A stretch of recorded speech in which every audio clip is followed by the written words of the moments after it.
Known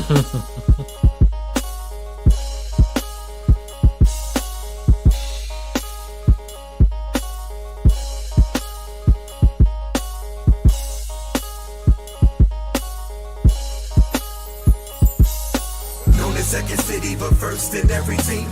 Champion town, got trophies and them rings. Bulls on tap, we coming for everything. Yeah. Tap sports, we coming for everything. Yeah. It's apparent, nobody talking better than Melissa and Derek. They hate to compare it. Us and winners placed in the marriage, forever we cherish. Got opinions on the Bulls, who better to share it? I know you wish you can be cool as we, foolishly, and never be number one against our legends 2 and 3. Don't act like y'all don't know who you hear, who you see. Bulls on tap sports, y'all know who we be. For real, word.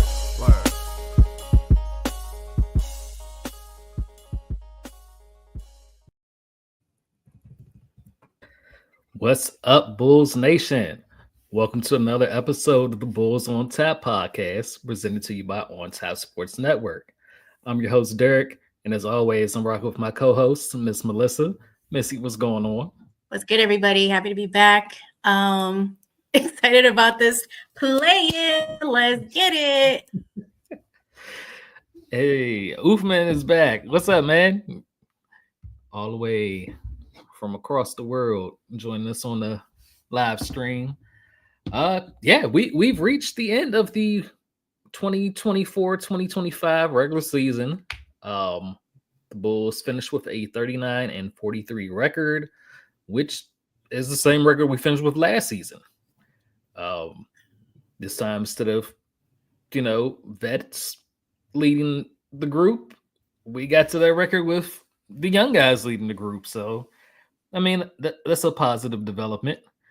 But here we are again in the play-in. And for the third straight season, we face the Miami Heat. Missy got those tickets for the play-in game? Yeah. Yes. I got 18 of them things. I told y'all last episode, that Melissa would be at the United Center for this play-in game. I swear, I'm like, no, I'm not going to do this. I'm not going to do it this time. I'm not going to do it. Derek apparently knew me better than I knew myself. Not only did I get one, I got another 17 more tickets to go along with that. So, yes, wonderful. And she put together a whole group game after she said that she was not going to go. Wonderful. So the Oofman says, Derek and Melissa, I can't lie to you. Best season of the Bulls I've watched in a long time, despite the record still being ass. I'm not really going to disagree with that, because it was an exciting season overall. After the young guys, after the trade deadline, and the Bulls picked up and they started playing fast paced. We saw the team led by Josh Giddey and Kobe White. You saw the Lakers game with the Giddey half court buzzer beater. I mean, it was pretty good. So yeah, I'm with you on that one, Oofman. I gotta agree. It was a lot of fun, especially obviously after All-Star break. After those moves were made, I think it also had to do with the fact that our expectations were so much lower afterwards. And we were like, man, who are these people we picked up? We didn't know too much about them, but could not have expected the trajectory of Montas with him actually getting minutes, serious minutes. And obviously Giddey, and the way that Giddey and Kobe played together was amazing. Like, who would have thought? Not me. Like that game, actually, that play made the number one play for the NBA, like the whole regular season, that play against the Lakers, the game winner. Well, everything leading up to it, the P. Will 3, the Kobe 3, Kevin, Vooch, and then like that half court shot by Giddey, that ended up making the number one play for the entire NBA for the regular season. So pretty sick.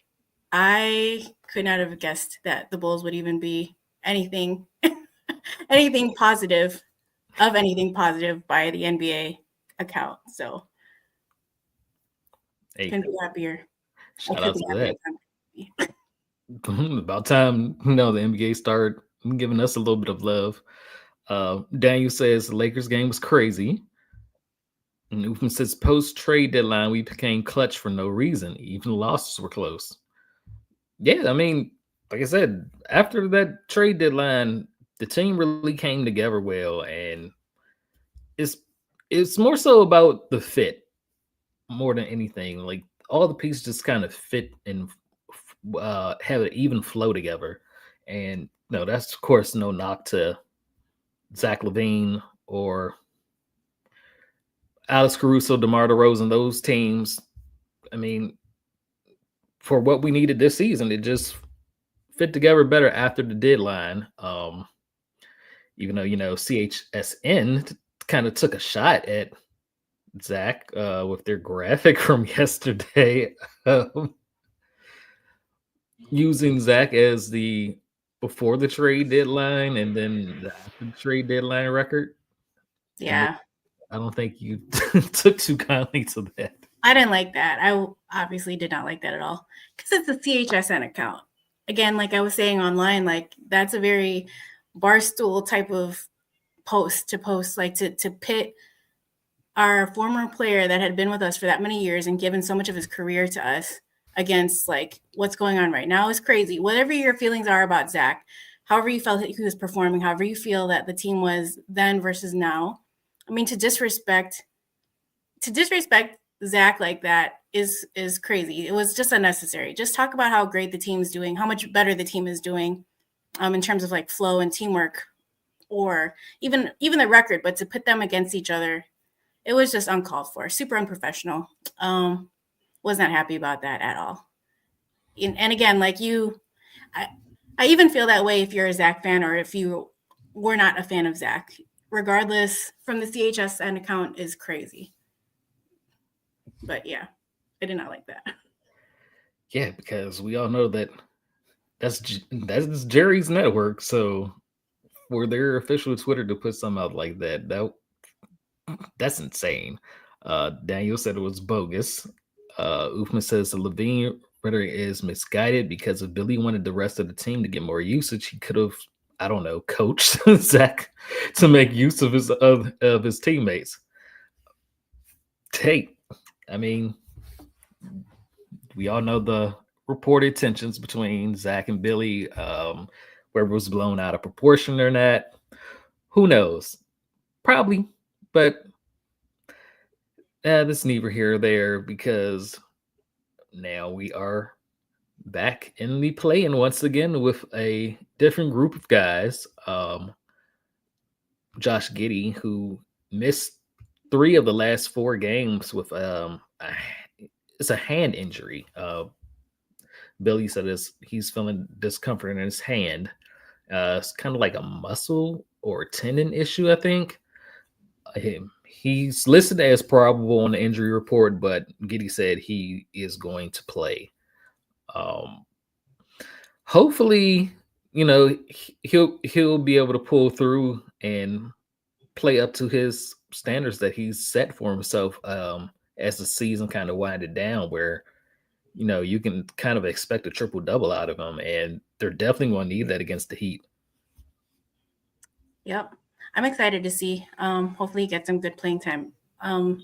He had mentioned too, I saw him post on I think it was Instagram on stories about postseason basketball that he was excited for that. So we shall see. He's definitely exceeded expectations by a long shot. It's just been really great to watch all around.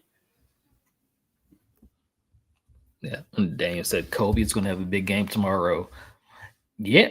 I mean, we saw he went off in that first playing game of last season, and he kind of didn't do so well in the next game. He talked about that, and he said he's learned from it. He learns that you got to stay up for both of these games, and yeah, I expect a big game from Kobe tomorrow. If we advance and beat the Heat, I would expect another big game from Kobe on Friday against the loser of the Magic Hawks playing game. Uthman says, for me, beating the Heat won't be worth it if we don't win the second game or Josh is not healthy enough to play in the second game. Yeah, I mean, he said it, it's a hard kind of injury to like heal up from and more so be addressed in the off season. I know one of those games that Giddey set out, you can see him on the bench with a brace on his hand. So hopefully it's like something where it's just rest and the brace helps stabilize it and he can recover from it in the off season. But hopefully it's going to be a little bit before he can rest in the off season. Hopefully the Bulls can get this game tomorrow and the second game, which would put them in a playoff series with the Cleveland Cavaliers. For me, it's like whatever happens. I'm just happy for them to get the experience because it's not really going to change too much, like draft wise, lottery wise. So as far as they can go, I know that they're not gonna make it all that far, but it's experience no matter what for everybody. Everybody needs it. Like it's been really cool watching Matas too. Like he's super excited about postseason. They all seem really hopeful, even Kobe, like in all the post game interviews and so forth. Everybody seems pretty excited about playoff hoops. So for me, from like Uthman's point, I don't mind it. I don't mind them going as far as they can and playing as much as, playing their hearts out because it's experience. It's building winning culture, and they're going to learn. Obviously, playoff basketball is completely different from regular season basketball. So whatever they take from this, they're going to learn from, and it's just going to make them better for next season. Yep. Uthman says, that being said, if we put belt to ass, it's time for the NBA to have a combo on the fraudulent all-star Tyler Hero. I mean, the Bulls have to definitely limit Hero tomorrow as well as Bam Adebayo, and you can't forget about Duncan Robinson, who we know can go off and hit about 5-6 threes back to back. So you got to be watching for that. The Bulls were privy to Duncan Robinson playing like trash the last game. I think he only had 2 points. So hopefully we can get a repeat of that and make it a little bit easier for the Bulls. As Missy said, it's experience, it's building a winning culture. Modest was asked about his approach for the game tomorrow, and he told K.C. Johnson, I'm going to make winning plays for my team and do anything it takes to win this game. And you love to hear that, especially, we're all behind Modest. I feel like he has the potential to become a star in the league.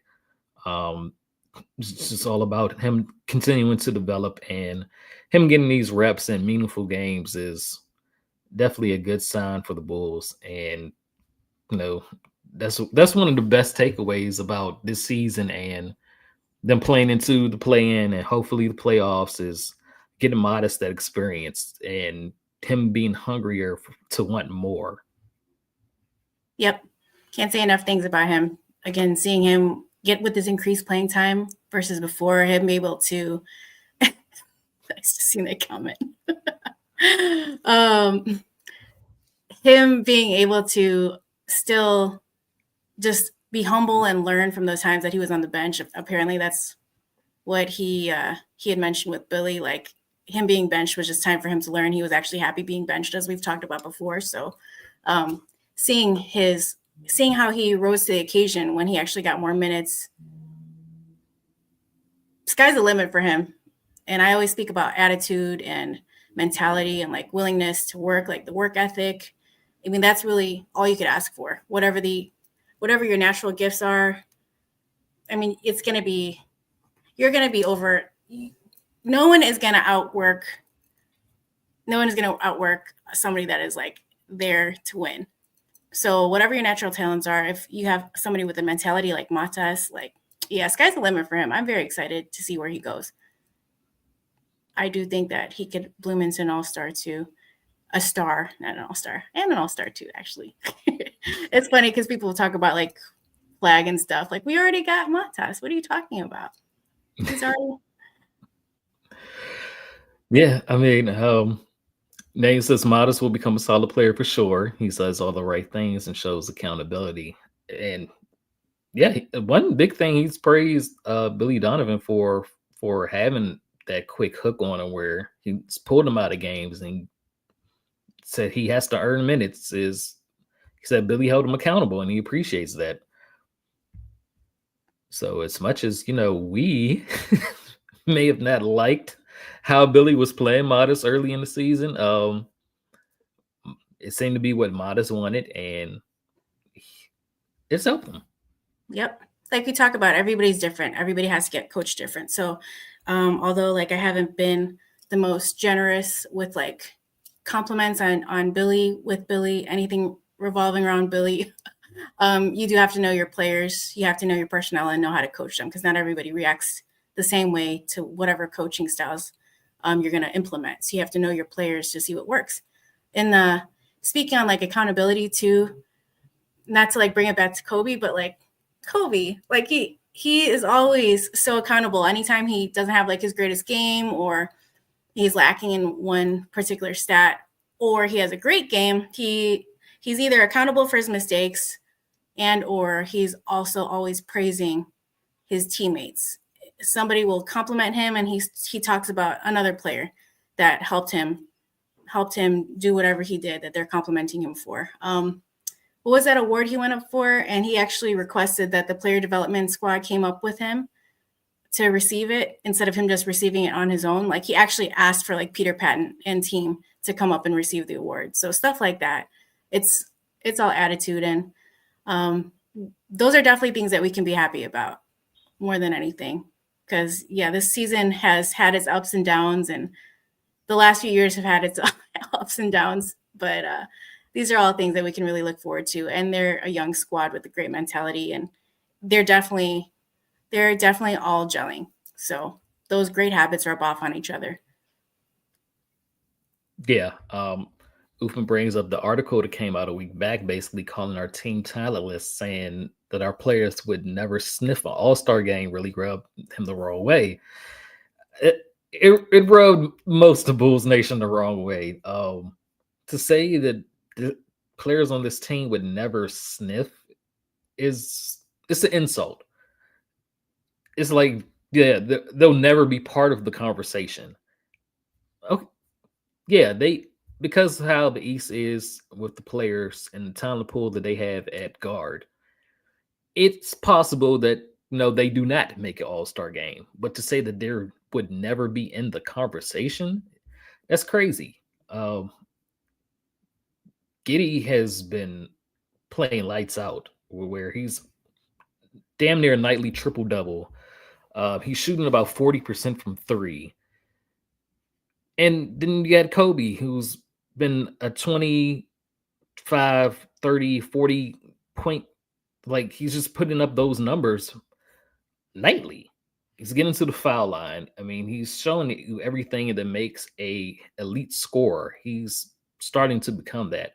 And then you got Modest. Like, you can't tell me you don't think Modest would never sniff an all-star game. Daniel says Kobe reminds me of a certain player who was the youngest MVP ever. Yeah, I thought that too. His mentality, for sure. Like, just the way he thinks, the way he gives other people's flowers, and the way he takes accountability. Obviously, Kobe's got a different flair to him in general with personality, but the mentality is definitely akin to each other. That humble confidence, that quiet confidence. They both have a hard time speaking on themselves, with exceptions. But yeah, I can agree with that. We go back to this comment from Oop. He says, they got Duncan Robinson, we got Patrick Williams. And that wanted to bring me to, I've seen online people asking, for this playing game, who is going to be the X factor for the Bulls? Patrick Williams' name has been listed in these polls, but I don't think anybody is voting for him. But Missy, who do you think would be the X factor for the game tomorrow? I'm just gonna say Kobe because he is built for moments like these. As we've seen, he's like grown so much as a player where he's just not scared of these moments. And even when he's like not having his greatest game, he's resilient. So it's he finds other ways to affect the game. If he's like having an off shooting night or whatever, he'll figure out something else to do to affect the game and impact in a positive way. So Kobe, it's easy for me. It's gonna be Kobe. Paul says Kevin Huerter.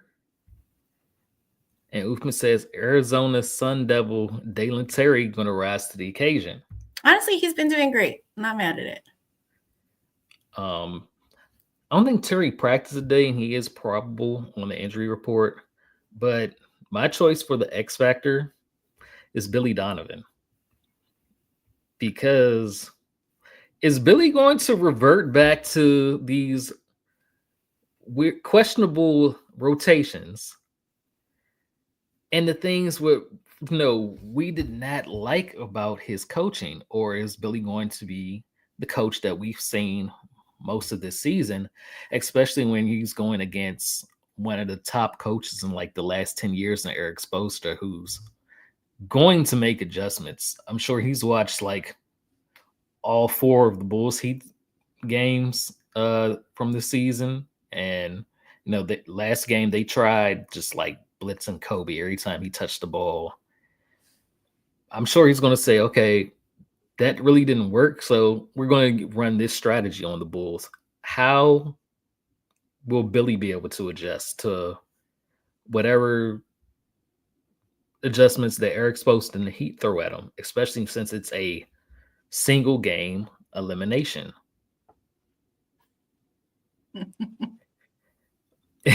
It says that the biggest Billy hater thinks he has a plan. Hey, like I said, I don't know. Like, I hope that Billy has a plan and can adjust, because we know Spoelstra is going to make adjustments. That's going to be my biggest X factor, is how can Billy handle those adjustments? Can he implement them quick enough? Especially with this roster, like, are we even going to see guys like Dalen Terry and Julian Phillips get minutes out there? Or is he going to throw THT out there? Melissa's shaking her head no. We know Billy. He's just a scorer. He's like a tank, but but we know Billy trusts him to go out there and get buckets. Mm-hmm. Like, will we see Patrick Williams get any minutes, or is he going to get a quick leash? Is he going to play Leroy? Like, we know Billy tends to lean on his vets. Mm-hmm. So yeah. That's going to be like a huge part of it. Like, even with Modest, is Modest going to have a quick leash like we saw earlier in the season? Or is Billy just going to let them go out there and say, hey, I'm going to ride with my young players, and if we go down, we're going to go down with the young players playing? I would hope so. I hope that that's the plan. I hope that I just hope he continues to do what he's been doing. Their big thing has been pace, like the whole second half of the season, just playing with pace and speed and, hopefully tiring the opponents out. So I hope he doesn't plan to change anything. Like, why change it now if it's been working? And then with the same token, like, you're getting that experience playing that way in the playoffs now. So from here going forward, hopefully you know how to adjust in the future for next season. But I hope he doesn't switch up his strategy now that it's postseason. It just wouldn't make sense to, but we don't always count on people to make sensible choices. Paul says probably 8 or 9 person rotation. Movement says, please no zone defense, Billy, I beg. will get dragged out by their size. Yeah. And he says if we see Javon on the court, we're basically in Cancun already. Yeah, I hope he goes out there with what's been working for him to get to the play-in. So we'll see. Another interesting topic I've seen with Bulls Nation is the New Orleans Pelicans fired their GM. They're hiring former Bad Boy Piston Joe Dumars as their new GM. And there's been reports that the Pelicans owners are going to direct Joe Dumars to trade Zion. And of course, this has brought up the debate of should the Bulls go after Zion Williamson?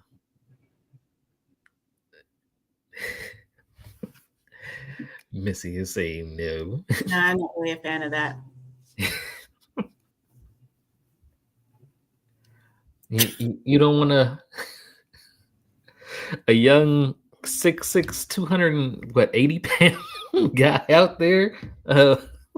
It's just it does not work. It does not work with the system we have in place now. I know there has to be like an overhaul of certain things, but yeah, like with again with this young team, they're relying on like pushing the pace and transition, and then then you throw in Zion, like it doesn't make any sense. But we're also starving for like somewhat of a star, so yeah. It says only a pick and contract filler for Zion. If they don't want that, we don't go near it. What's up, Bulls for life? Yo. Yeah, I'm against it, and I'm against it because there's one basketball, and teams have a pecking order of who gets shots. And if you get Zion Williamson, he's going to be a third option probably behind Kobe and Giddey. And that's only going to take shots away and hamper the development of Modest. I would much rather ride it out and let Modest get those touches and further his development. Daniel says now KD. Knew this was coming up too. I'm sure the picture of KD in the Tony Kukoc jersey will be surfacing amongst Bulls Nation as it always has for the offseason. Because there's reports that Durant has played his last game in Phoenix. I have similar feelings towards that with KD because to me it's just not worth it at this point of his career. The injury history, you would have to give up definitely young pieces and picks because it's Kevin Durant and he's a star player. So, you still have to pay a star player's ransom on what you're giving up in a trade. And I just wouldn't do it at this point in his career. If he was a few years younger, yeah, but yeah, I'm 100% with you. If it was like 4 or 5 years ago, hell yeah. KD is like one of the greatest of all time, but not now, not at his advanced age in basketball terms. It just doesn't make any sense with whatever this team is trying to achieve in terms of like getting younger and so forth. Wouldn't make sense. But it is always going to be fun to bring that up. I would have loved KD on the Bulls like a few years back. That would have been insane. And he's also one of my favorite players of all time, but it doesn't make sense anymore. Right. Upa says you just use our pick, get the best player we can in the draft and run it back. What's the rush? Unless it's Bam or DeMontis, I'm not interested. I would disagree on DeMontis. That's kind of like a lateral move with him and Vooch. DeMontis is no bit better on offense, but they're both lacking on the defensive end.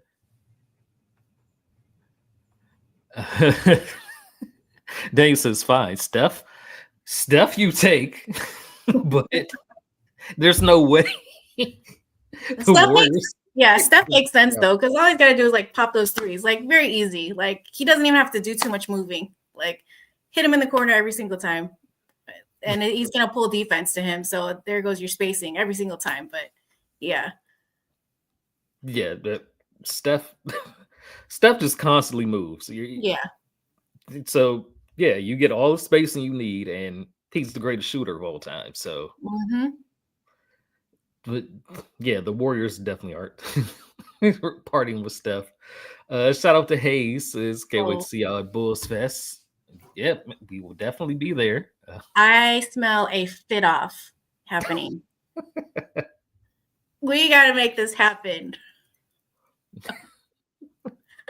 The drippiest of the drippiest of Bulls Nation and Hayes and Derek. Gotta see it. Bulls for Life says, gotta get rid of Vooch for sure. Gotta keep Jones. Is Trey talking Jones. About Trey Jones? I think so. Yeah, what a shame it was him to go down like that. But he was hooping before he went down. Yeah. Latest update is he's out of his walking boot, but can only walk. So we're not going to see him, and he's a free agent, so it's not looking like he'll be in the Bulls uniform next season. Yeah. It says you're right about Sabonis. Derek also doesn't feel as Bulls coded as Bam. Big plays don't hype him. Yeah. Like I said, I'm for just using our pick and trying to build through the draft. We don't know about what AK is going to do though, because we've known that once he had them picks before, he just shipped them all out for win now pieces, and we did not win now. And part of the reason we made that trade with Zach was getting control of our picks back. And so he has them at his disposal. Is he going to try to rush the process again, or will he build through the draft this time? Only time will tell. I hope we do through the draft. Because we know most likely there aren't going to be any like blockbuster moves made. Just with previous history and like knowing a bit about his style, if any, of negotiation. I think that might be our best route. Yeah. I don't trust AK's decision making with negotiations, failing to get picks back, failing to trade players when the value's at the highest. So let's just use that pick and hopefully we get something good out of it. It says all mock drafts has us selecting Houston Newell or Denham with our he said he's iffy on two, but I do not want them to take Denham, and unfortunately that kind of seems like an AK pick.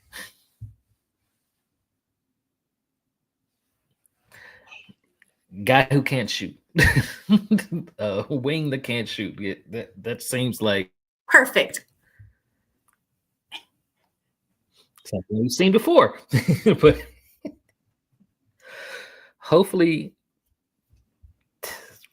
whoever we get works out. Of course, there is a chance, if we do not make it into the playoffs, we still have a shot at a lottery pick. Maybe we get some lottery luck, or Bulls make it to the playoffs. Hopefully somebody falls like last year, like how we got Montes. Montes at 11. Yep. Just like if you guys watch the Sky HBL at 11, maybe we get that like again. 11, 11, Right. 11. Seems to be that's seems to be the new Chicago trend is, you know, getting players to fall at 11. It says we get lottery luck. Bring me sooner, Jeremiah. Hey, if we get lottery luck, hopefully we get like the top pick, but you know, chances are slim. But yeah, we would definitely see. You know, we want to thank everybody for tapping in with us for the regular season. We made it through all 82 games. Have a winner go home game tomorrow, third season in a row against the Heat. Hopefully, we will advance to against the loser of the Orlando Magic and Atlanta Hawks game, which would be Friday. If we advance into the playoffs, we would be playing the Cavaliers on Sunday. So, you know, hopefully on the next episode, we will still be talking about ongoing Bulls basketball. If not, we will touch in here and there with any, you know, developments that are going on. I know during the off season, we have a Bulls on tap, kind of a roundtable plan on actions each of us would make it. We were the GM, so be on the lookout for that episode. And yeah, just thanks to everybody who's tapped in. As we know, Bulls Nation is the best, and you know, keep it locked in because we may be back sooner than you think. Yeah, I just want to like reiterate what you said. We really appreciate you guys tapping in with us because this is time out of your day. I never claimed to be an expert on anything. I'm just a crazed fan. So I really appreciate your time spending your time with us. Every time you guys tap in and you're in the chat, anything, everything, comments, replies, all that stuff. So we really appreciate you guys so much. Definitely, Steven, what's going on, man? Daniel says, see y'all in the playoffs. So hey, that's how we going. That's how we going to roll with it for the See time you tomorrow being. too, Daniel. Until we're not in the playoffs, yeah, we'll see y'all in the playoffs. And until then, go Bulls. Go Bulls.